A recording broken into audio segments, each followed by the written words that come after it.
Yes. Yes. Yes. The first game of the season out of the way. The first Atlanta Falcons season game of 2018. Can we all laugh for just a second? Look, I know a lot of you probably won't want to laugh. A lot of you guys are depressed, are distraught right now. And look, I feel all those feelings too. But I have to step back and say, look, I told you that I wasn't wrong. I wasn't wrong. I said this game was going to be close. I picked the Falcons to win this one. But I said I wouldn't be surprised if we lost this one due to a number of exponential reasons why. I said one of the major reasons why the Eagles would be able to shut us down is if our run game got shut down. I said that if we created turnovers, we would have a better chance. And if we had consistency on offense, we would be able to win this game. And everything that I had said that was a factor for us to lose came true, which is kind of surprising for me. To get something like that so completely correct. Projection of the game, actually, like just projecting who would win and who would lose, I was totally wrong. But saying, with the caveat, saying that there is an easy way for the Philadelphia Eagles to be able to beat the Atlanta Falcons, and that's why I said I'm not truly going to pick anyone to win this game. I'm just going to sit back and watch and enjoy this game for what it is. I'm going to sit back and watch this game and enjoy it for what it is and say, you know what, man? Eagles beat us. Then they beat us. And I was sitting with a whole group of Eagles fans last night. We'll get this quick story out of the way, then I'll say hi to everybody in the chat because I want to say hi to all the grounders. I want to say hi to all the subs because that's what this show is all about, man. A gathering of a lot of football fans having a good time talking about the game. I sat with a group of Eagles fans last night. One of the nicest people that I have met. And look, there's not a lot of great Eagles fans, okay? There's groups, there's pockets of Eagles fans that are good, and there are some atrocious Falcons fans. Let us not believe or think that there are clean Falcons fans everywhere, but I step back and you know, allow that to soak in. I sat with some Eagle fans last night and I said, look, the straight fact is that we could lose this game because this is way too tight.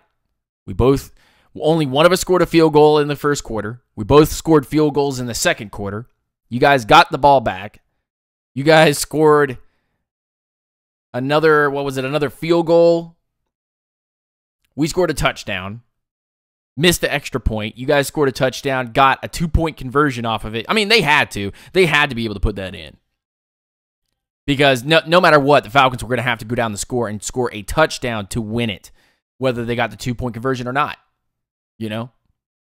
So, let us all take a step back and let's look at this thing as a whole, right?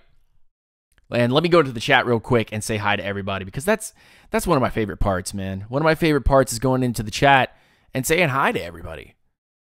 And if you haven't said hi in the chat back to me already, go ahead. I promise I don't bite. I'm not a dog. I ain't fretting yet from Red. Good to see you, Red. Red was first. So, I mean, I don't know if you guys care about that, but Red was first. Johnny Paul, good to see you in here. Dross, Rose Stacks, and B Ballers, Steven Snyder. Amanda, good to see you in here. Gregory Davis, The Iceman, Boomer Sooner, George Yanez, Dre is in here. Tori Mackey, good to see you, buddy. PSN and the Real Pat Man, all those guys in the chat. Good to see all of you guys. Rise up, stay grounded. Even if you're not a Falcons fan, rise up and stay grounded, man. Good to see all of you guys in here. And Ruben, good to see you in here as well. Rise up, man. So let's step back for a second and let's look at some of the positives and negatives from both teams, by the way, because this is not a one-sided thing. This is not a one-way street. This is not only Falcons discussion, but every team that the Falcons play, I give them their due credit and their time on this show as well. So I'm just going to state something very quickly, that the Falcons largely lost because of red zone inefficiencies. And again, I said this early on, that if we cannot be an efficient team, an effective team who's consistently playing at a high level, there's no reason why we will win this game. And I was right on that fact. 5 times in the red zone, came away with almost absolutely nothing. And they weren't efficient on third down either, which I knew that this Philadelphia Eagles defense is not a pushover, and I told all of y'all that when we started. I said, I'm mad at Conrad Tokyo. I'm mad at other Eagles fans for saying stuff, but they're not wrong in saying that their defense is good, because it is. It is. I agreed with Conrad. I said, your defense is good. There's pieces missing, but again, it's good. But not efficient on third downs, converting just 4 of 15 attempts, and that is sad. Drop balls, bad routes, Ryan getting sacked 3 times, a ridiculous interception. We'll get into that in just a minute. And who can forget the biggest thing that I came away with this game after rewatching it, by the way, was of the 26 total penalties called, 15 were on the Atlanta Falcons. 15. For 135 yards. And that's the most called on the Atlanta Falcons since 1990. The most called on the Falcons since 1990. Matt Ryan was hurried or hit 13 times and sacked 3 times. And that is part of this whole process when we think about it. The Eagles were able to do something, throw for 117 yards, but no passing TDs. And we were able to cause an interception from DeMonte KZ with a beautiful hit, clean hit. Deion Jones intercepting that ball, which was great. That was a great play. And really surprising that the Eagles pulled out the Philly special on us, which was, I was surprised. I think that was a well drawn up, executed plan to pull that play out and get Foles on a 15-yard reception. But only 117 yards from Foles. That's really good. If I'm looking at the defense and go, you only held, you only allowed the Eagles to throw for 117 yards. There's a lot of quarterbacks in this league that throw for over 200 a game. And you held Nick Foles to only 117. I mean, gotta give him props. Gotta give him props with Trufant also getting hurt. And then apparently he's medically cleared. He's fine. And Deion Jones getting hurt and being able to come back into the game. And Takk McKinley getting hurt late in the game, and he's able to come back in. And Falcons were dropping like flies while this was going on. Defense also let the Eagles run for 113 yards on the ground and a TD plus a 2-point conversion. That is a big part of this. That is a big part of this that I kind of want to discuss with you guys, that everybody on Twitter and everybody on the message boards and everybody in different focus groups on Facebook are saying, wow, that run D. Even Dan Quinn is saying from his press conference today that happened at 3 p.m. that, man, the run game really does need to step it up. And in all these other Facebook groups and whatnot, everybody's saying, well, the run D was good. If you allow a team to run for 113 yards on you, that's old school NFL. That's big time running. Jay Ajayi and these running backs behind Sproles and so on and so forth were able to run very effectively against the Atlanta Falcons' run defense. And it was most in part to the Atlanta Falcons wanting to play, and this is that double-edged sword that I was talking about a couple of days ago, where that double-edged sword, where you play that nickel-style defense, or you play with players that aren't the best quality that you have, and you get exposed for being thin in areas of depth. And that's exactly what the Eagles were able to do on us. There was some of the sloppiest tackling that I have ever seen from Vic Beasley since his inception into the NFL. There were times where I thought, oh, Vic Beasley's got this, and no, he does not. Slipped right through his hands. The penalties, not only on the offensive line that killed drives, but also the penalties on the defense, offsides, face masks, were drive extending and drive killing penalties on the Atlanta Falcons. And I'll get into my full thought about it, but I want to go through the rest of my list. Steven just made me laugh. Steven, you a good man. you made me laugh. Way to go, buddy.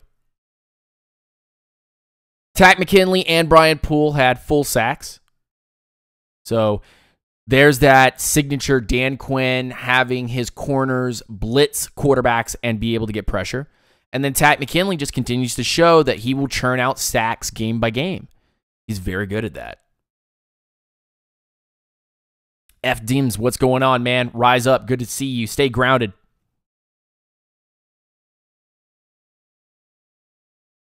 So there's that. Also, a special teams turnover, which I thought was a huge miscue by the Eagles, of not having positional awareness, area of awareness, to know that, hey, the ball has hit the ground and stopped. Why are you still fighting with a Falcons player on special teams and then kick the ball? That was a little weird. I thought that this game, and a lot of people have said it on their social media accounts, they've said it on their Falcons write-up pages and whatnot, that this game looks eerily similar to the one that was played in the playoffs last year. And I truly do agree with that assessment, with there being very poor execution. And that poor execution stemming not only from the offensive line allowing Matt Ryan to get pressured so much, and I am asking a lot by saying that the offensive line should not have allowed the Eagles to pressure Matt Ryan that much. Because I know that the Eagles defense, especially their front seven, are good even with substitute linebackers back there. That's just the facts and the truth. But when you have Matt Ryan as skittish as he was, Matt Ryan even scrambled a couple of times because he didn't have anybody open. I don't blame Matt Ryan for having the courage to say, hey, I've got to go, because I can't sit here in the pocket, and when nobody's open, nobody's open. I'm not going to waste attempts on the field. I don't blame him for that. But I do blame the inconsistencies in the routes, the play calling, the red zone efficiency, and player selection when it comes to executing those particular plays. Like Devontae Freeman at the goal line. What is he doing there? We need a bigger, heavier back, not a small scat back. Not a small one-cut guy that churns on first and second down. We need Tevin Coleman there. We don't need to have Ito Smith or Devontae Freeman playing up at the goal line. But we need Tevin Coleman to be there. And while Tevin Coleman last year had 10 rushes for 79 yards, no touchdowns, this year he had 9 rushes for 19 yards. That's 2.1 or 2.2 yards a carry and a TD. The more effective back, even with less yards, was Tevin Coleman. And that's just the facts. Forcing the ball to Julio caused an interception.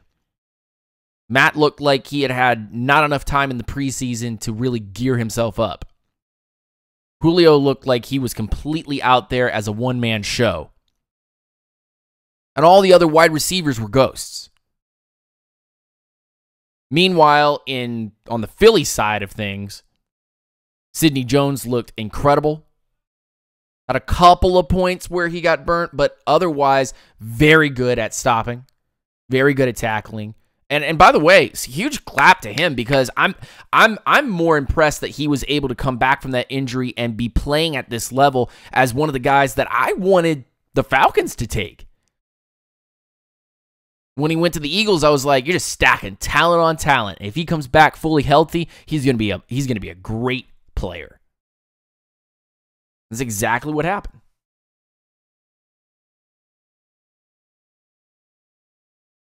I watched Matt Ryan throw for 200 some odd yards last night.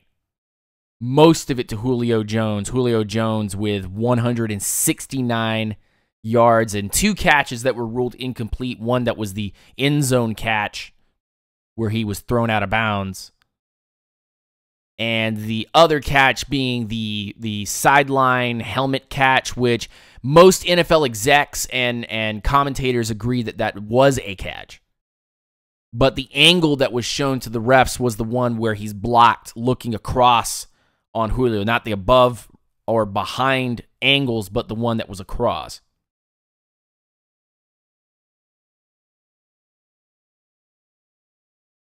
So Julio out there being a one-man show apparently is not how you're going to win games. Not including Sanu and Ridley and Hooper and Sauber and Coleman into the process is a no-go. You can't do that. The blocking, for what it was worth, was, I feel, piss poor.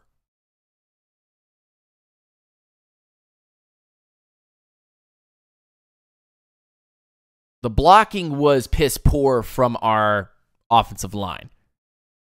Even with 2 bigger runs, one I believe from Coleman on a 15-yard scamper or something like that, and then one from Freeman for like 15 or 20.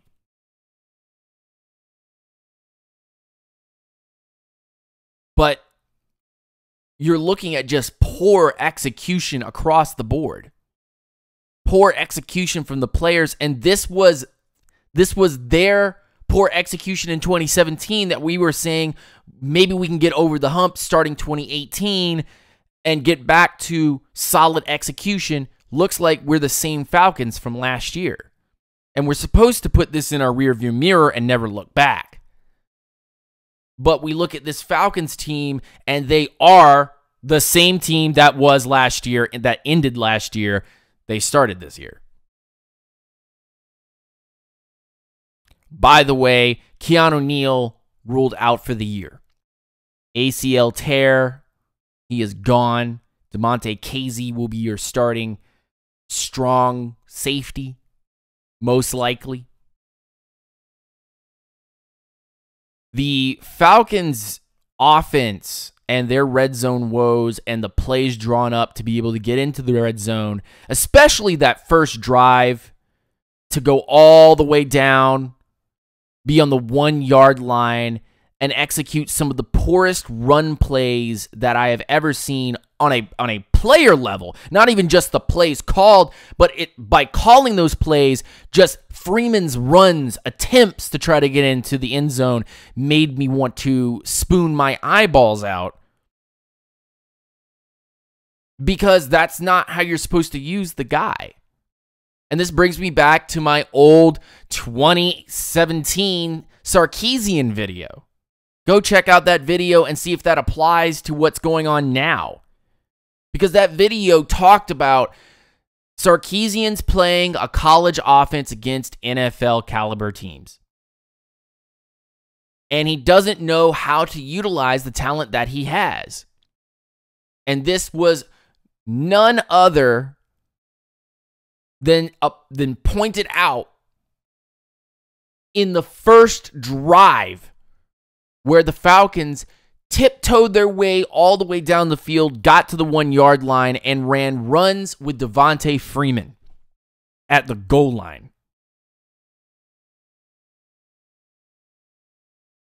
Go check that old video out. You will be surprised how accurate that is to last night's play calling. Last night's play calling was exactly stated. Steve Sarkisian and Greg Knapp apparently, for game 1, said, let's play it safe. Let's call a couple of plays that we know will work. Let's try to implement some of this stuff in real speed and see if we can get it done.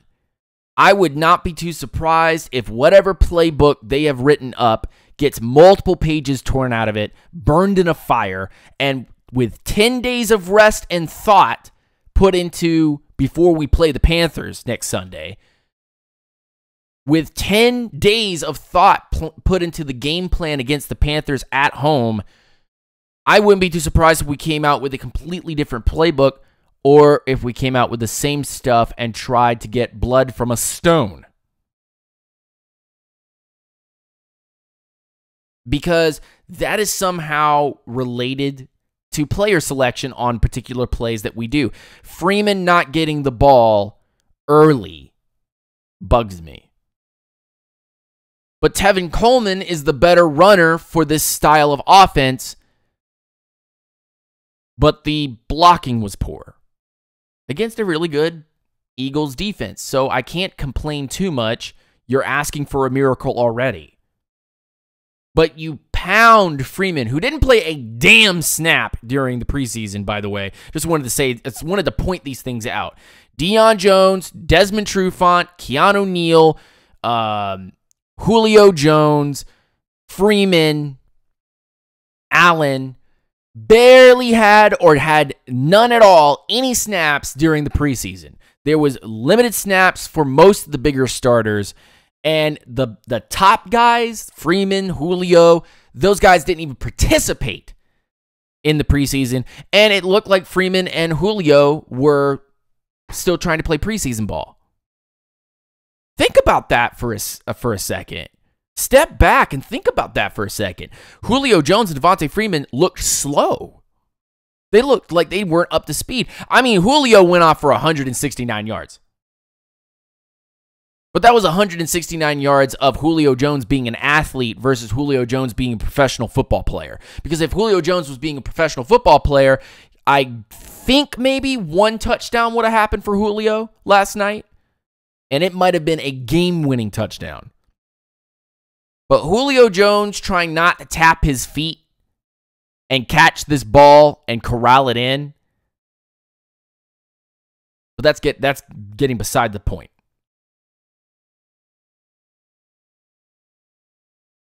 The discussion about guys not being prepared for game 1 is worrisome because there is no facts to prove that wrong. Because there's multiple facts that show that we weren't prepared for week 1. Guys not participating in preseason games and dress rehearsals. Guys not looking effective during the preseason. And then coming into game 1, definitely looking more prepared, but still playing down. Damn, Duke Riley. He looked pretty good during the Eagles game. Silently good. Ricardo Allen, silently good. Takk McKinley had a sack. But then I can also say on the other side, Desmond Trufant, penalties everywhere. Vic Beasley, where were you? Jedrick Sanat had a solid game. Grady Jarrett caused 2 penalties. Duke Riley, I watched this play several times. Duke Riley tells Grady Jarrett near the 5-yard line or 3-yard line or something like that, tells him, hey, scoot over, go into this gap. That's where they're running. Grady Jarrett basically tells him to go fuck off and doesn't move. Duke then stands there like, what am I supposed to do? What am I supposed to do here? And of course, the run goes exactly where Duke says it's going to go, and Duke is blocked out, Grady's blocked out, the edge is blocked out, and they run in for a touchdown. Can you believe that? Duke Riley called the play. Said that's where it's going to go. And Grady Jarrett says, fuck you, and doesn't even move. That's some funny shit. But enough about that. With all the stats out of the way that I have written down for you guys, and all the storytelling that I have just given you, here is my overall thought process on this game. And what I'm feeling right now. I am looking at a Falcons team, whether Eagles fans are going to laugh at us or not, or they are just happy to have gotten away on a 5-point win or not. Looking at a Falcons team that I said, if we win this first game, we're starting off the season so well. If we lose this first game, it's back to the drawing board. Get your asses off the mat and begin the process of walking back to your stadium, your hometown, 10 days of rest, and prepare to play the Panthers. Move on. And it did not help that we had multiple injuries, and one of our best players just went down for the year. He's gone. Now, this is what I have felt about 2016 when Desmond Trufant went down and we had to have Jalen Collins come out.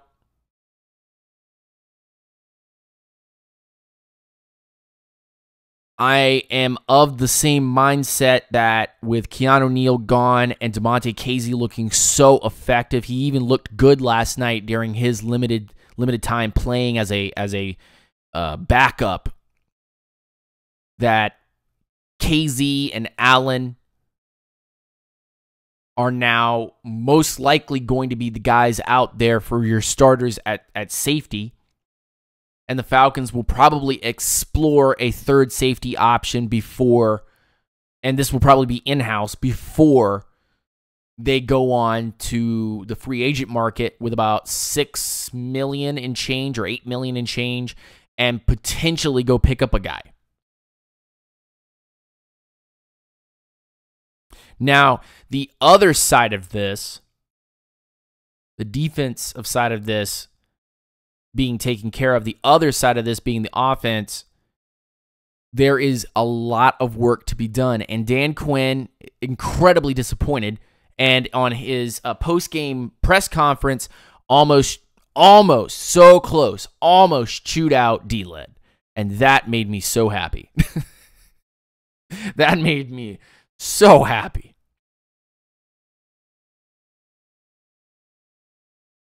But Dan Quinn is furious by the execution from his players. He is not happy with the penalties that were caused. Those were drive killing. He was not happy with the penalties on the defense. Those were drive extending.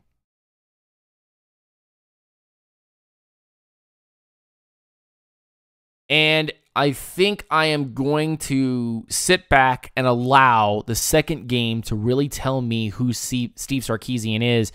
But I'm going to hold my judgment on Sarkisian until several weeks down the road with multiple games at home. I'm going to allow myself to be reserved and reserve that judgment on Steve Sarkisian until we get partway through the season. Because his replacement is literally right behind him in Greg Knapp, and I really don't want that to happen because Greg was a former offensive coordinator for this team, and that wasn't a pretty sight. But I'll say this much right now, Steve Sarkisian definitely needs to work in how to use his players properly. That's my one thing that I feel needs to be really addressed. Defense was able to get out of this game surprisingly healthy with one guy lost for the season. And now Falcons fans who knew that there's a 50-50 chance we either win or we lose this game, and then all the other scenarios open up for us in multiple different paths. Falcons have multiple games at home now and must look forward. They have to look straight towards the Panthers game, which we will get to see who the Carolina Panthers are this Sunday when they take on the Cowboys.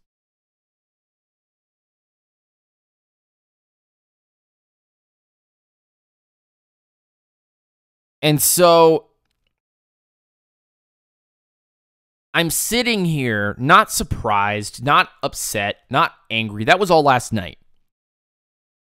But I'm sitting here going, if I'm really going to be the voice of reason, then here's the reason that all of y'all should not be upset. 1 week does not determine a whole year. We got out mostly healthy in a 5-point loss. The same feeling I had when we lost to Philly in Philly last year is the same feeling I had this year with the Falcons losing to Philly in Philly. Was I felt that the better team lost. But congratulations to the Eagles for defending Philadelphia, winning this game. And I'm not going to spit venom at the Eagles. I wasn't spitting venom in the first place. But I'm not going to spit venom at the Eagles, who I haven't seen all the rest of the teams play. So I don't know if this was their toughest opponent that they've played, or we played down to them, or we played less than them. Were they better than us? Or were we truly that bad? I'll be able to assess that going into the Saints game in 2 weeks. Because then I'll get to kind of see where we are at home against the Panthers.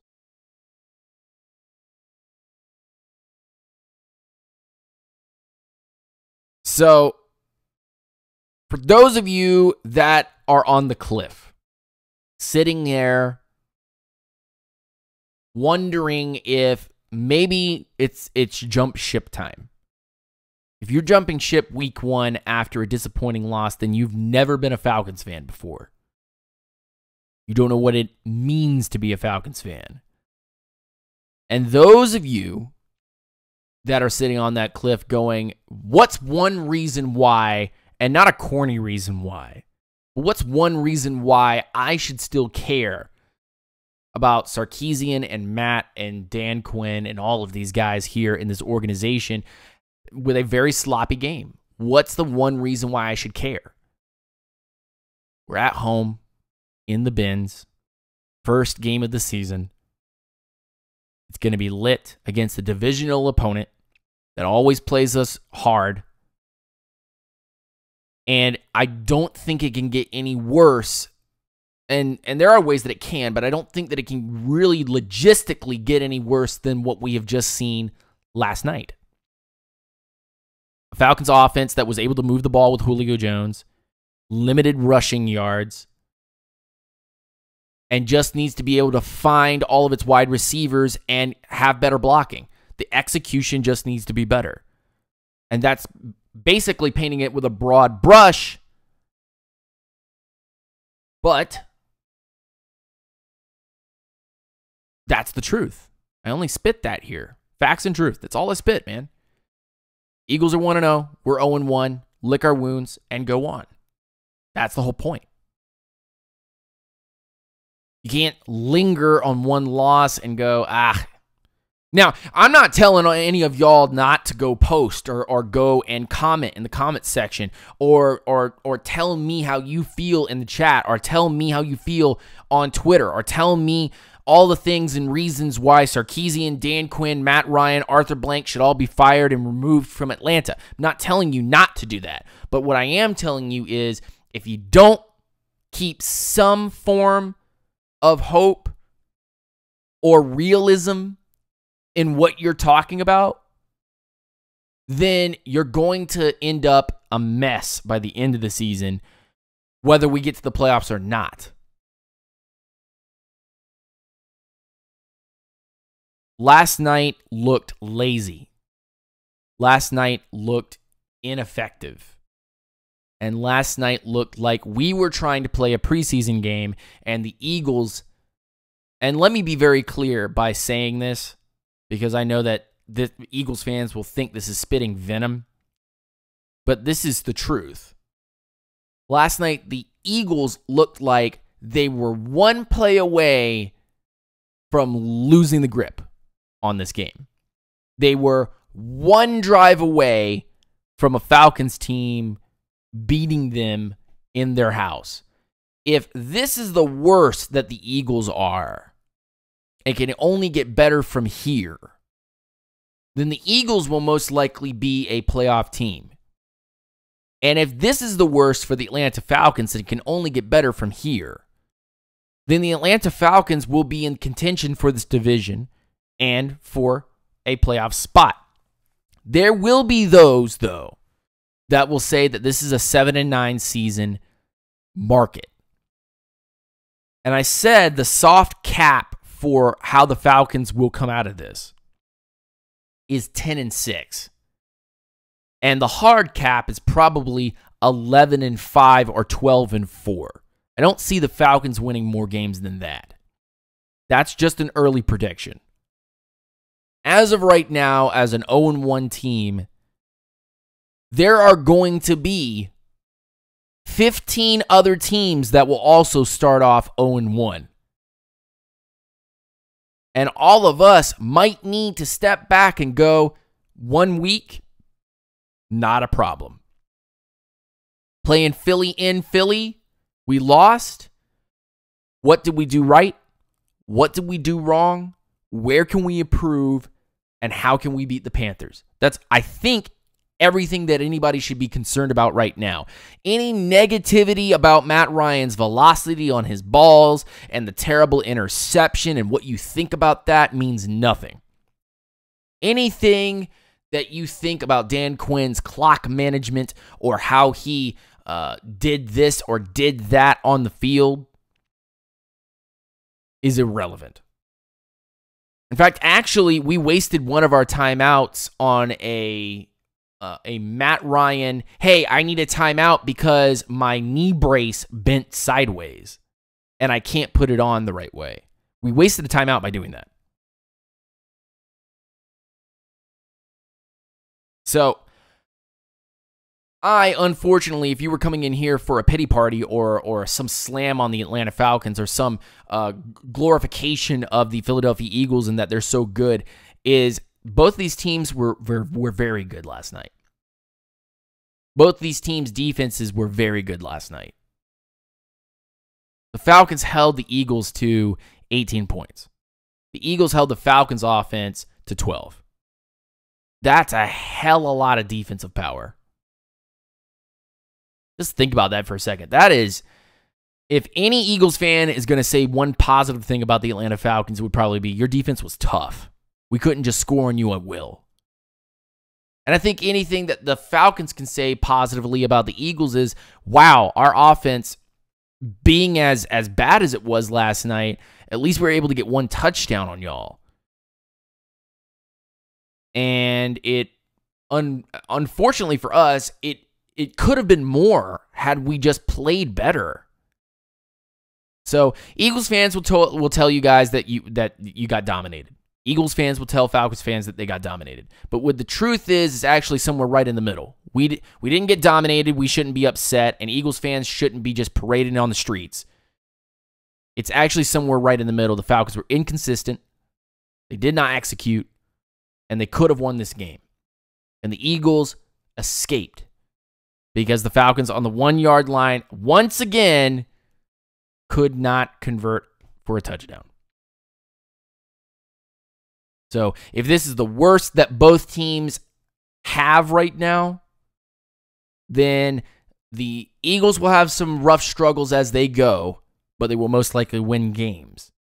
And the Falcons are probably headed upwards to a 10-6 or 8-8 season at the worst. But that's just my thoughts. That's just how I feel. I'm going to quickly say to everybody in the chat that I'm not going to be doing a Q&A, and that I'm going to be working over the weekend, Saturday, Sunday, Monday, and into Tuesday on film content of the Philadelphia Eagles game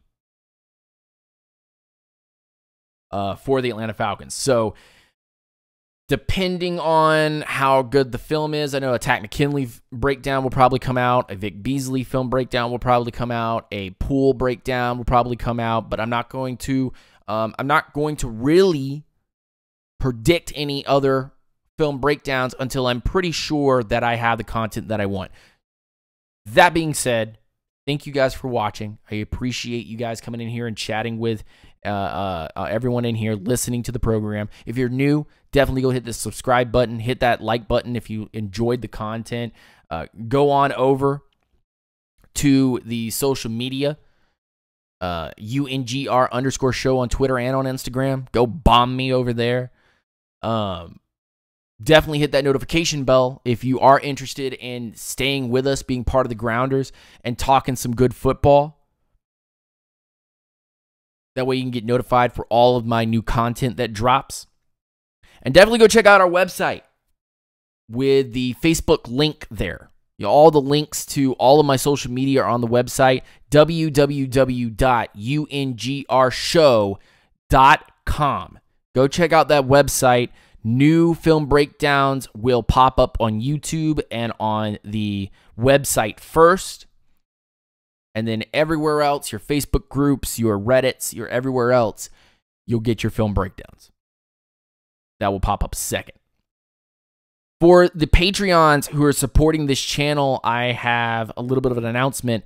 I'm making adjustments to my Patreon page so that I am more active constantly on that Patreon page. And I will now start putting out old film breakdowns on older players only on Patreon. So if you want to see those videos, you must be a Patreon member only. Allow me to work on those videos first. When I drop them, I'll let you know, and then y'all can hit up the Patreon and be able to see those videos for as little as $1. My name is Lieutenant Dan. This was Unintentional Grounding. You're listening to nothing but the facts and the truth. I hope you guys have a wonderful weekend of college football. I'm excited to see more great games. Clemson versus Texas A&M this weekend is going to be lit. And for the Eagles fans, congratulations on starting the year 1-0. I hope great things for your team going forward. I hope that no other injuries happen for your team. And for all the Falcons fans, you guys can see us here multiple times throughout the rest of the year. If you're not a Falcons fan, you're more than welcome to come to chat and chill with us. I'm usually pretty relaxed. And I love to have good debates and discussion with all of y'all. So thank you so much. I really appreciate it. Y'all take it easy. Peace, hair grease, rise up. You're listening to Nothing But the Facts and the Truth from your boy, Lieutenant Dan. Take it easy. Stay grounded.